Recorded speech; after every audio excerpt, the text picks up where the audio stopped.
avant d'en venir au point concernant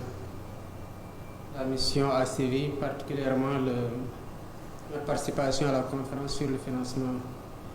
du développement, je voudrais aborder un thème lié à l'actualité nationale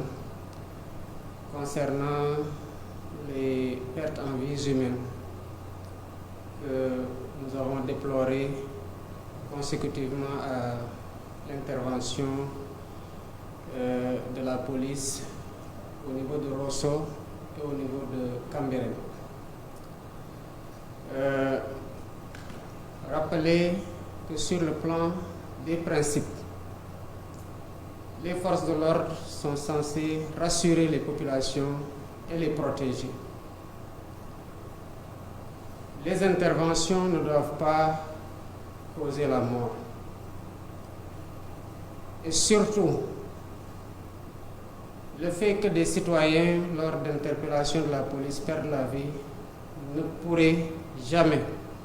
être considéré comme une banalité. Sous ce rapport, les enquêtes sont en train d'être faites en toute impartialité pour situer les responsabilités, quel qu'en soit le niveau, et appliquer avec toute la vigueur et la froideur qui sied les sanctions qui s'imposent. Des images que j'ai pu moi-même voir, il apparaît des scènes qui sont insoutenables et qui sont inacceptables dans le cadre d'interventions policières. On ne saurait se servir des citoyens qui ont fait l'objet d'une arrestation dans le cadre d'échauffourées contre la police ou contre un quelconque corps constitué dans les forces de défense et de sécurité.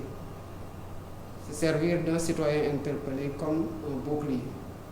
Cela ne ressort pas des règles d'engagement des forces de défense et de sécurité sur le terrain. J'engage donc le ministre de l'Intérieur, le directeur général de la police, pour m'en tenir au cas présent,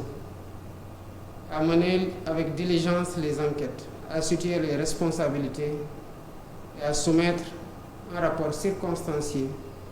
et si des sanctions s'imposent, d'y aller avec toute la fermeté qu'il faut pour que ces cas puissent servir d'exemple et que plus jamais la mort dans les commissariats ou à l'occasion d'interventions qui peuvent être maîtrisées ne puisse pas être acceptée comme relevant de la normalité. Revenant sur le point de la conférence sur le financement du développement, nous y avons participé et avons défendu la position constante du Sénégal pour ce qui concerne d'abord la promotion d'un multilatéralisme inclusif, qui seul doit être le cadre d'action dans le respect du droit international pour une paix et une sécurité mondiale, sans laquelle il ne peut y avoir de développement. L'humanité, nous l'avons soutenu, ne peut tomber dans l'amnésie et laisser les vieux démons qui ont engendré la guerre dans des périodes sombres de notre histoire prendre le dessus. Encore moins accepter que tout ce qui a été bâti sur des décennies et des décennies, au prix d'efforts soutenus, quel qu'en soit le lieu, ne puisse être détruit par la guerre du jour au lendemain et que cela ne puisse faire l'objet d'une dénonciation collective et d'un retour à l'ordre mondial légal. Sur le plan de la dette,